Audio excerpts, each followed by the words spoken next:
બીજા રાજ્યોમાં પાટીદારોને કયા ધોરણે અનામત મળે છે તેના પુરાવા સરકારે પાસ પાસેથી માંગ્યા હતા અને આ બાબતને લઈને પાટીદાર અનામત આંદોલન સમિતિના 10 સભ્યો ગાંધીનગર સચિવાલય ખાતે નાયબ મુખ્યમંત્રી નીતિન પટેલને મળ્યા હતા। અન્ય રાજ્યોમાં પાટીદારોને મળતા અનામતના લાભના પુરાવા આપવા માટે પાસના સભ્યો અને નીતિન પટેલ સાથે બેઠક યોજાઈ હતી। ત્યારે આ મુલાકાત પહેલા પાસના કન્વીનર વરુણ પટેલે મીડિયા સાથે વાત કરતા જણાવ્યું હતું કે સરકાર ધારે તો 24 કલાકમાં પાટીદારોને ઓબીસીમાં સમાવેશ કરી શકે છે।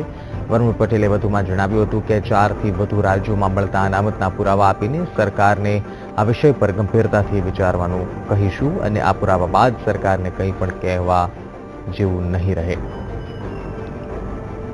એ પ્રમાણે ડોક્યુમેન્ટ માંગ્યા હતા કે બીજા રાજ્યોમાં કઈ રીતે અનામત પ્રથા ચાલે છે, પાટીદાર સમાજને કઈ રીતે સરકાર અનામત આપી શકે છે, એના અનુસંધાનમાં સરકારને દસ્તાવેજી પુરાવાઓ આપ્યા છે।